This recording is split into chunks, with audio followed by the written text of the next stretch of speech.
प्रिय छात्रों, मैं संतोष कुमार प्रयागराज से। आज की वीडियो में 10वीं क्लास की प्रश्नावली 3.5 के चौथे क्वेश्चन के तीसरे ऑप्शन को सॉल्व करेंगे। इस प्रश्नावली के लिए पार्ट जे का वीडियो है और 10वीं क्लास के लिए 70 नंबर की वीडियो है। सो किसी भी वीडियो को देखने के लिए एक बार डिस्क्रिप्शन को जरूर चेक करना। वीडियो शुरू करने से पहले सब्सक्राइब कीजिए ऑक्सी कोचिंग यूट्यूब चैनल को और बेल आइकन को ऑल पे कीजिए, जिससे फ्यूचर में कोई वीडियो आप मिस ना करो। अगर आपने पहले से ही सब्सक्राइब कर रखा है तो थैंक यू वेरी मच। चौथे क्वेश्चन का तीसरा ऑप्शन है, यश ने एक टेस्ट में 40 अंक अर्जित किए। यश एक लड़के का नाम है। जब उसे प्रत्येक सही उत्तर पर 3 अंक मिले तथा अशुद्ध उत्तर पर 1 अंक की कटौती की गई, यदि उसे सही उत्तर पर 4 अंक मिलते तथा अशुद्ध उत्तर पर 2 अंक कटते तो यह 50 अंक अर्जित करता। टेस्ट में कितने प्रश्न थे? हमें प्रश्नों की संख्या बतानी है। आपने शायद माइनस मार्किंग वाला एग्जाम का नाम सुना होगा। यदि नहीं सुना है तो आपको बता दूं कि माइनस मार्किंग में क्या होता है कि आप जितने सही क्वेश्चन करोगे तो 4 अंक या 5 अंक या जो भी निर्धारित होगा सही क्वेश्चन के लिए, वो अंक आपको दिया जाएगा।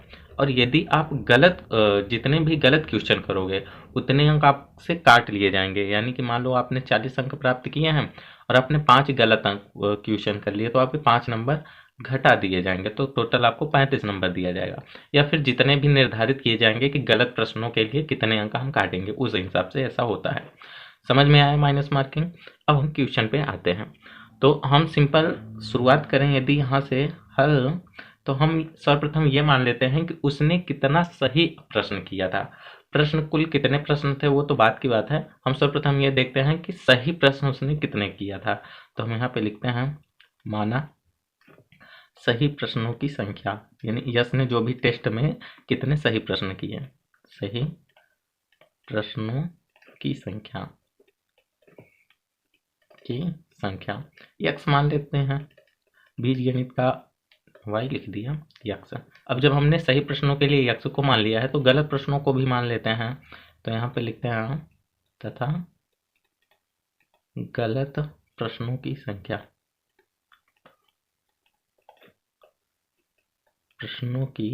संख्या, इसे y में मान लेते हैं। अब इसके बाद हम पहला समीकरण अपना प्राप्त करेंगे। अब कैसे प्राप्त करेंगे ये आप देखो। प्रश्नानुसार लिखते हैं, यानी कि प्रश्न के अनुसार जो भी प्रश्न में बोला गया है। प्रश्न में क्या बोला है कि जब उसे प्रत्येक सही उत्तर पर 3 अंक मिले, यानी कि सही उत्तर के लिए 3 अंक उसे मिल रहे हैं, तो उसने टोटल कितना सही प्रश्न किया है, यक्स सही प्रश्न किया है, तो कितने नंबर मिलेंगे। देखो 3 में हम यक्स का मल्टीप्लाई कर देंगे। पता ही है आपको, एक प्रश्न के लिए एक सही प्रश्न पर उसे 3 अंक मिल रहे हैं, तो यक्स प्रश्न जब है तो कितने नंबर मिलेंगे, 3x। सिंपल। तथा गलत प्रश्न अशुद्ध उत्तर पर 1 अंक की कटौती की गई, यानी कि यदि उसने गलत प्रश्न कर दिया तो 1 नंबर काट लिया गया। तो कितना गलत किया है, फिलहाल y प्रश्न गलत किया है तो y नंबर यानी कि कट जाएगा। तो टोटल कितने नंबर उसे मिलते हैं, 40 नंबर। ठीक है, देखो कितनी आसानी से पहला समीकरण प्राप्त हो गया। अब आप देखो दूसरा समीकरण कैसे प्राप्त होता है।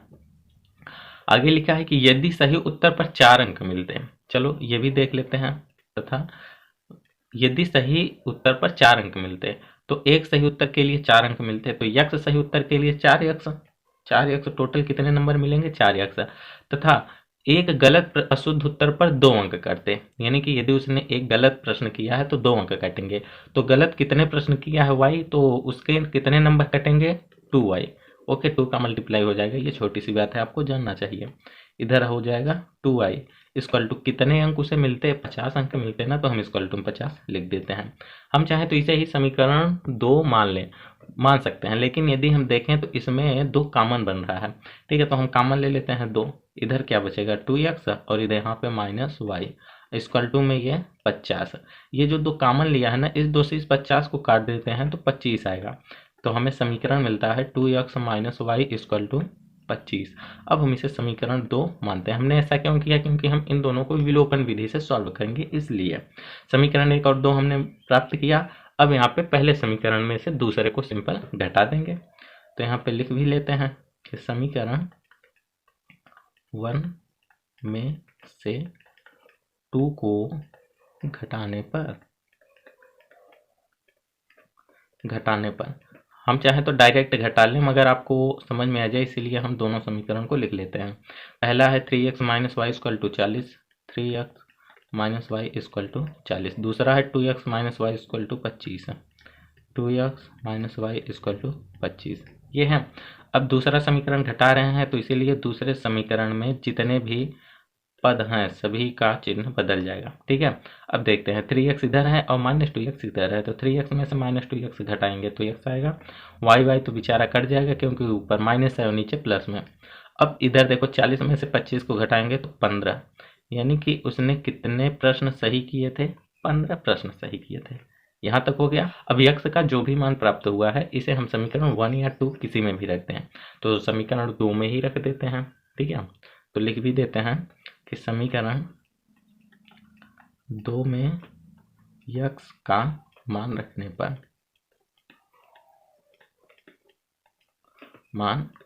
पर तो भाई समीकरण 2 है 2x minus y equal to 25, यही है 2x minus y equal to 25 है। इसमें x का मान 15 है ना, तो हम 15 लिख देते हैं। तो 2 इंटू एक्स के स्थान पे 15, ये माइनस वाई और इक्वल टू में ये वाला 25।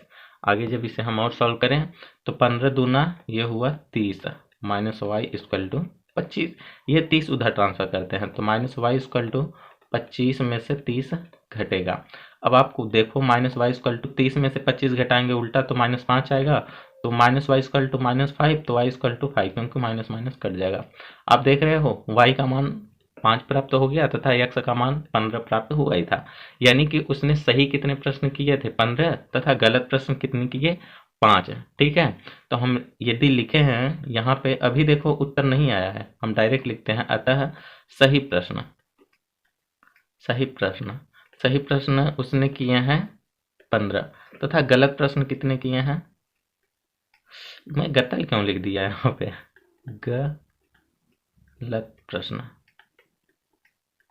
गलत प्रश्न 5। ठीक है, तो कुल प्रश्न कितने होंगे? 15 और 5 20, सिंपल। और यही आपका उत्तर है, यानी कि टेस्ट में टोटल कितने प्रश्न थे? तो टेस्ट में टोटल 20 प्रश्न थे। ठीक है, समझ में आ गया आपको ये क्वेश्चन? आई होप कि आपको समझ में आ ही गया होगा। यदि कहीं पे समझ में नहीं आया तो कमेंट बॉक्स में बताना। साथ ही यदि आपका कोई मैथ से संबंधित क्वेश्चन हो तो टेलीग्राम में एक बार आके पूछ लेना अपने क्वेश्चन। और एक जरूरी बात बता दें कि रैखिक समीकरण वाली प्लेलिस्ट आप देख लेना, आपको डिस्क्रिप्शन में मिल जाएगी। तो साथ ही अब करते हैं वीडियो को समाप्त। तो मुलाकात होगी नेक्स्ट वीडियो में, तब तक के लिए बाय बाय, टेक केयर।